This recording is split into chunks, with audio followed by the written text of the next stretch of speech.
Modi army நேயர்கள் அனைவருக்கும் அன்பு வணக்கம்.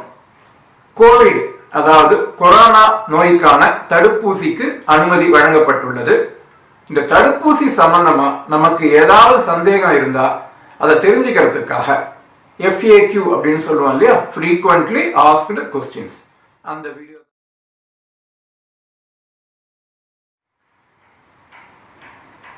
முதல்ல மருத்துவர்கள், மருத்துவ பணியாளர்கள், ஃப்ரண்ட்லைன் ஒர்க்கர்ஸ் அதாவது கொரோனா வாரியர்ஸ் இவர்களுக்கு வழங்கப்படும்.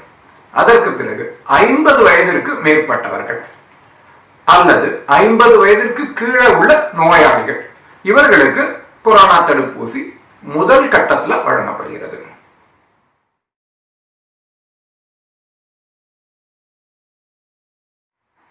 தடுப்பூசி போட்டுக்கிறது கட்டாயமா அப்படின்னு கேட்டேன்னா கண்டிப்பா கட்டாயம் கிடையாதுங்க, வாலண்டரி தான். ஆனா மருத்துவர்கள் என்ன சொல்றாங்க அப்படின்னு பார்த்தோம்னா ஒவ்வொருத்தரும் இதை கட்டாயம் போட்டுக்கணும். ஏன் போட்டுக்கணும் அப்படின்னா காரணம் இருக்கு.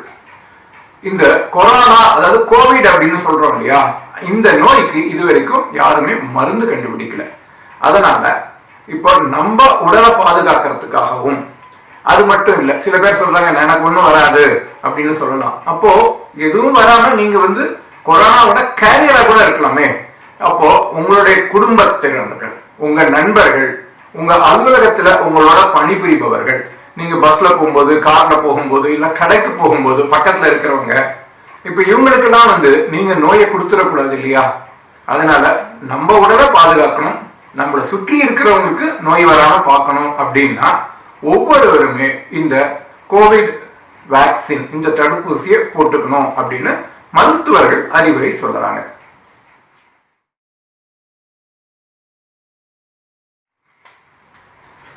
தடுப்பூசிக்கு அனுமதி கொடுக்கறதுக்கு முன்னாடி 2 விஷயத்துக்கு முக்கியமா கவனம் செலுத்துறாங்க. முதலாவது சேஃப்டி, அதாவது இந்த தடுப்பூசி மக்களுக்கு பாதுகாப்பானதா. இரண்டாவது எஃபிகசி, இந்த தடுப்பூசி பயனுள்ளதா இருக்கா, திறம்பட உள்ளதா. இந்த 2 கண்டிஷனும் ஃபுல்ஃபில் ஆனாதான் அந்த தடுப்பூசிக்கு அனுமதி அளிக்கப்படுகிறது. அது மட்டும் இல்லைங்க, இதுக்கு முன்னாடி இருந்த தடுப்பூசிகளுக்கு அனுமதி கொடுக்குவதற்காக எந்த வழிமுறைகள் பின்பற்றப்பட்டதோ அதே ஸ்டாண்டர்ட் புரோட்டோகால்ஸ் தான் கோவிட் தடுப்பூசிக்கும் பின்பற்றப்படுகிறது. அதனால ஆராய்ச்சி செய்து உருவாக்கிய தடுப்பூசியை 3 கட்டமா பரிசோதனை செய்யறாங்க. First face trial, second phase trial and third face trial. இந்த 3 கட்ட பரிசோதனைக்கு எப்படி செய்யணும், எப்படி டாக்குமெண்ட் பண்ணணும், அந்த டேட்டாவெல்லாம் அரசுக்கு அளிக்கணும், அந்த ட்ரக் கண்ட்ரோலர்ஸ்க்கு அளிக்கணும். இதை பத்தி எல்லாம் ஒரு ஸ்டாண்டர்ட் ப்ரொசீஜர்ஸ் இருக்கு, ஸ்டாண்டர்ட் ஆபரேட்டிவ் ப்ரொசீஜர்ஸ் இருக்கு.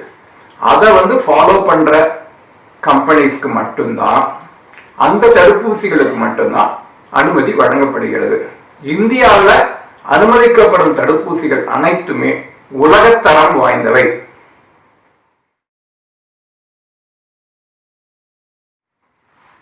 முதல் கட்ட தடுப்பூசியே எனக்கு வேணும் அப்படின்னு கேட்டான்னா அது ஏற்கனவே சொன்னது மாதிரி முதல் கட்ட தடுப்பூசி மருத்துவர்களுக்கும், மருத்துவ பணியாளர்களுக்கும், ஃப்ரண்ட்லைன் ஒர்க்கர்ஸுக்கும், 50 வயதிற்கு கடந்தவர்களுக்கும், 50 வயதிற்கு குறைந்த நோயாளிகளுக்கும், இவங்களுக்கு தான் முதல் கட்டத்தில் வழங்க இருக்கிறது.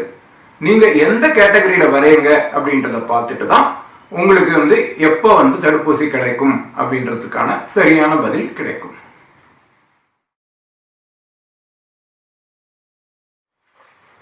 தடுப்பூசி போட்டுக்கணும் அப்படின்னு விரும்புற அனைவருமே கண்டிப்பாக ஆன்லைன்ல போய் ரிஜிஸ்டர் பண்ணிக்கணும். அது என்ன சைட் அப்படின்ற விவரம் அரசு பின்னால அறிவிக்கும். முதல்ல நமக்கு என்ன டாக்குமெண்ட்ஸ் வேணும் அப்படின்றத நம்ம இப்ப தெரிஞ்சுக்கலாம். உங்களுக்கு போட்டோ கண்டிப்பா வேணுங்க. அதை தவிர driving licence, voter ID card, passport, PAN card, 100 நாள் வேலை திட்டத்தோட கார்டு, பேங்க் பாஸ்புக் இல்லைன்னா post office passbook, pension document, service identity card, இந்த மாதிரி இந்த ஐடி ப்ரூஃப்ல ஏதாவது ஒன்று இருந்தா கூட போறங்க, நம்ம எளிதா ஆன்லைன்ல ரிஜிஸ்டர் பண்ணிக்க முடியும். அடுத்தது என்னன்னா, நீங்க ஆன்லைன் ரிஜிஸ்டர் பண்ணும்போது எந்த ஐடி ப்ரூஃப் கொடுத்தீங்களோ அதே ஐடியை தான் நீங்க தடுப்பூசி போட்டுக்கும் போது தடுப்பூசி மையத்துக்கு எடுத்துட்டு போகணும். ஐடி கார்டு இல்லாம தடுப்பூசி போட்டுக்கவே முடியாதுங்க. இப்போ ரிஜிஸ்டர் பண்ணிட்டீங்க, அப்போ உங்களுக்குன்னு ஒரு நாள் அலாட் பண்ணிடுவாங்க. அதை எந்த இடத்துல தடுப்பூசி போடுறாங்க, என்னைக்கு போடுறாங்க, எத்தனை மணிக்கு போடுறாங்க அப்படின்ற விஷயம் உங்களுடைய ரிஜிஸ்டர்ட் மொபைல் நம்பருக்கு SMS வந்துடும்.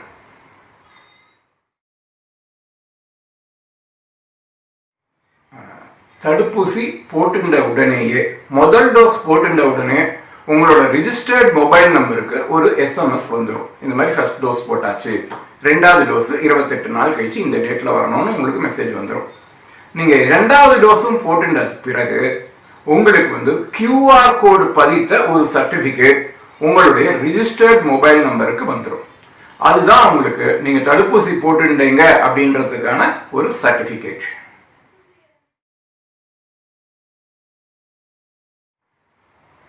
தடுப்பூசி நாள் அன்னைக்கு நாம ஒரு சில விஷயத்த முக்கியமா கவனிக்கணுங்க.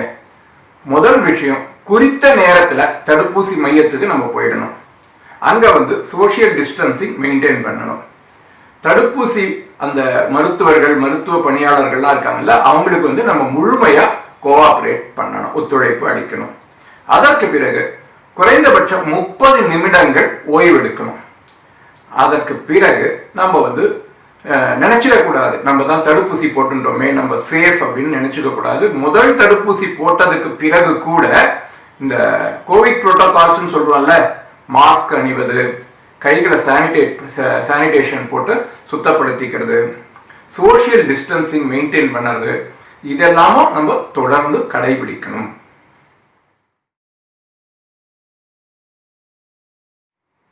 கண்டிப்பா கோவிட் பாசிட்டிவ் இருக்கிற நோயாளிகள் தடுப்பூசி மையத்துக்கு அருகில கூட போகக்கூடாதுங்க. கோவிட் பாசிட்டிவ் இருக்கிற நோயாளிகள் இருக்க வேண்டிய இடம் மருத்துவமனை அல்லது ஹோம் குவாரண்டைன் தான். ப்ராப்பரா ட்ரீட்மெண்ட் எடுத்துக்கணும். இவங்க தடுப்பூசி போட்டுக்கிறதுக்காக போனால்னா என்ன நேரிடும்? அந்த தடுப்பூசி போடுறதுக்காக அந்த மக்களை இவங்க இன்ஃபெக்ட் பண்ணிடுவதற்கான ஒரு வாய்ப்பு இருக்கு. அந்த மருத்துவர்களையோ அந்த ஃப்ரண்ட்லைன் வாரியர்ஸ் இருக்காங்கல்ல, மருத்துவ பணியாளர்களையோ இவங்க இன்ஃபெக்ட் பண்ணிவிட வாய்ப்பு இருக்கு. இரண்டாவது விஷயம் என்ன அப்படின்னு பார்த்தோம்னா, இந்த நோய் இருக்கிறவங்களுக்கு இந்த வேக்சின் எந்த அளவுக்கு பாதுகாப்பு கொடுக்கும் அப்படின்றது தெரியாது. அதனால நோயை குணப்படுத்திக்கிறது தான் இவங்களுடைய முதல் கடமை. மருத்துவமனையிலேயோ அல்லது மருத்துவர் ஆலோசனைப்படி ஹோம் குவாரண்டைன்லயோ தான் இவங்க இருக்கணும்.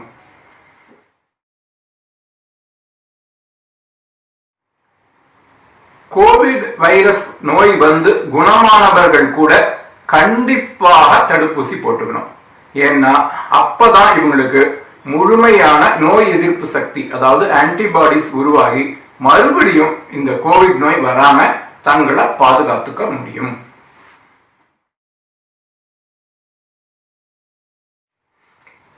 இவர்கள் கண்டிப்பாக வேக்சினேட் செய்து கொள்ள வேண்டும். இவர்களை மருத்துவர்கள் ஹை ரிஸ்க் குரூப் அப்படின்னு அழைக்கிறாங்க. இவங்க சாப்பிடுற மருந்துகளினால வேக்சினோட பயன்பாட்டுல எந்த ஒரு பாதிப்பும் கிடையாது அப்படின்றத இவங்க உண்மையா உணர்ந்து கொள்ளணும்.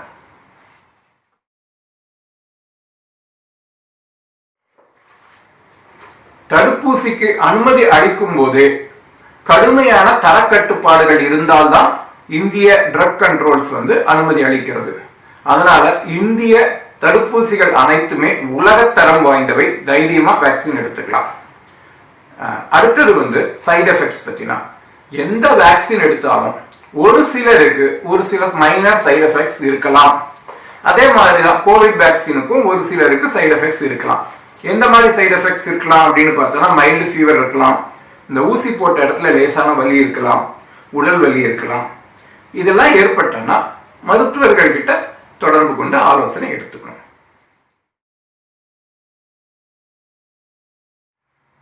2 டோஸ் தடுப்பூசிகள் நம்ம போட்டுக்கணும். முதல் டோஸ் தடுப்பூசி போட்டுட்டு 28 நாட்கள் கழித்து தான் 2வது டோஸ் தடுப்பூசி நம்ம போட்டுக்கணும்.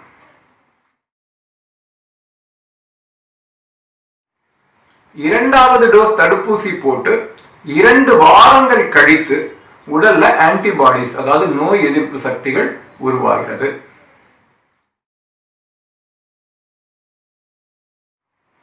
உலகிலேயே மிக பிரம்மாண்டமான அளவுல தடுப்பூசி இயக்கம் இந்தியாவில தாங்க நடக்கிறது. ஒரு உதாரணம் சொல்றேன் கேளுங்க. 2,60,00,000 குழந்தைகள், 2,90,00,000 தாய்மார்களுக்கு வருடா வருடம் இந்தியாவில தாங்க தடுப்பூசி வழங்கப்படுகிறது. அதனால ஒரு பிரம்மாண்டமான அளவுல தடுப்பூசியை நம்ம வழங்குவதற்கான ஸ்டாண்டர்ட் ஆபரேட்டிங் ப்ரொசீஜர் நம்ம நடைமுறையில இருக்கு. அதனால இந்த கோவிட் தடுப்பூசியும் அதே மாதிரி எந்த ஒரு குளறுபடியும் இல்லாமல் திட்டமிட்டபடி 130 கோடி இந்தியர்களுக்கும் வழங்கப்படும்.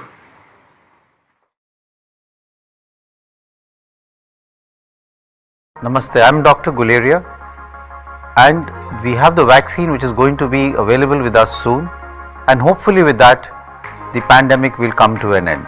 At this point in time, I'd like to share some very important factual information with you. I know that many of you have some questions as far as the vaccine is concerned, and let's try and address some of them. Yes, vaccine trials are under different stages of finalization. Many of the vaccines are in the phase 3 trial and they are almost complete. So once regulatory clearances are given by the regulatory authorities, the Government of India is all geared up to launch these vaccines for COVID-19.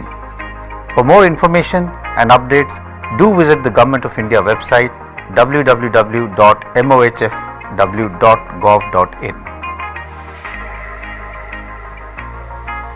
This will depend on the availability of vaccine, and the Government of India has selected priority groups who will be vaccinated based on risk factors. The first group will include healthcare workers and frontline workers. The second group that will receive the COVID-19 vaccine will be persons over the age of 50 years and persons under 50 years with comorbid conditions. Well, vaccine for COVID-19 is voluntary. However, if you ask me, I think it is advisable to take the complete vaccine schedule as far as COVID-19 is concerned, because we want to protect ourselves and also protect our near and dear ones, our close contacts, our family members and our co-workers. The vaccine will be introduced in the country only after regulatory bodies clear it based on its safety and efficacy. I think safety is the most important factor, and all standard precautions as have been followed in the past for giving vaccine approval will be followed as far as this vaccine is concerned. Yes, the COVID-19 vaccine introduced in India will be as effective as any vaccine developed by other countries. So various phases of vaccine trials are undertaken to ensure its safety and efficacy. Thank you. Stay safe. The vaccine is around the corner, and I think this is the time that all of us should have COVID appropriate behavior so that we do not fall ill when the vaccine is just around the corner. So all the best, and I would advise everyone who falls into the category of getting the vaccine to get himself or herself vaccinated as early as possible. In the initial phase, COVID-19 vaccine will be provided to priority groups, and these include healthcare workers, frontline workers. Those above the age of 50 may also get vaccinated early depending upon the availability of vaccine. The eligible beneficiaries will be informed through the registered mobile number regarding the health facility where the vaccine will be provided and the scheduled time for the same. This will be done to avoid any inconvenience in registration and vaccination of beneficiaries. No, I don't think that would be right. Registration of beneficiary is mandatory for vaccination of COVID-19. Only after registration, the information on the session site to visit and time will be shared with the beneficiary. So any one of the documents that I am going to be mentioning with photo may be produced at the time of registration, and these include driving license, health insurance smart card issued by the scheme of Ministry of Labour, Mahatma Gandhi National Rural Employment Guarantee Card, the Manrega job card, official identity cards issued by MPs, MLAs, MLCs, PAN card, passbooks issued by the bank or the post office, passport, pension documents, service identity cards issued to employees by the central, state government, public limited companies, or voter ID cards. The photo ID produced at the time of registration must be produced and verified at the time of vaccination. Photo ID is a must for both registration and verification of beneficiary at session site to ensure that the intended person is vaccinated. Following online registration, beneficiary will receive SMS on their registered mobile number on the due date, place and time of vaccination. Yes, on getting due dose of COVID-19 vaccine, the beneficiary will receive SMS on their registered mobile number.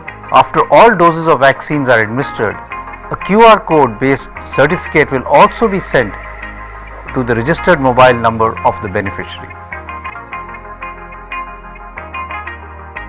Yes, I would request that you take some rest for at least half an hour after taking the COVID-19 vaccine.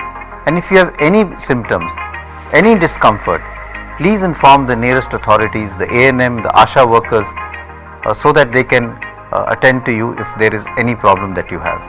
Remember to continue following key COVID appropriate behaviors like wearing of mask, maintaining hand sanitization and physical distancing, that is 6 feet or 2 gaj ki duri.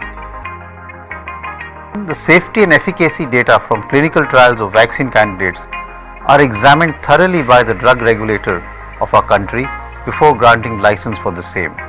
Hence, all the COVID-19 vaccines that receive license will have comparable safety and efficacy. However, it's important that we ensure that the entire schedule of vaccination is completed by one type of vaccine, as different COVID-19 vaccines are not interchangeable.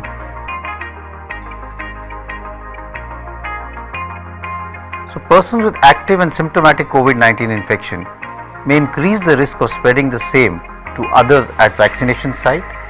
Also, we do not know how effective the vaccine will be in such a situation when one is already having active infection. For this reason, I believe that active and symptomatic individuals should defer vaccination for at least 14 days after the symptoms have resolved. Yes, it is advisable to receive the complete schedule of COVID-19 vaccine irrespective of past history of infection with COVID-19. This will help you to develop a better immune response against the disease.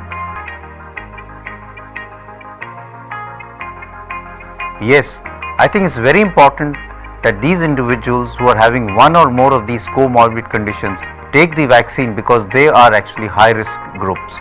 They must take the COVID-19 vaccine to protect themselves, and it's important for them to understand that their medications will not interfere with the vaccine efficacy. Vaccine will be introduced only when the safety is proven, as is true for other vaccines. We will have some degree of common side effects in some individuals, and these could be in the form of mild fever, pain at the site of injection, body aches, etc. States have been asked to start making arrangements to deal with any COVID-19 vaccine related side effects as one of the measures towards safe vaccine delivery. 2 doses of vaccine 28 days apart are needed, and this needs to be taken by all of us to complete the vaccine schedule. Protected levels of antibodies generally will develop 2 weeks after receiving the second dose of COVID-19 vaccine. India runs one of the largest immunization programs in the world. We cater to the vaccine needs of more than 26 million newborns and 29 million pregnant women, and this is a huge number.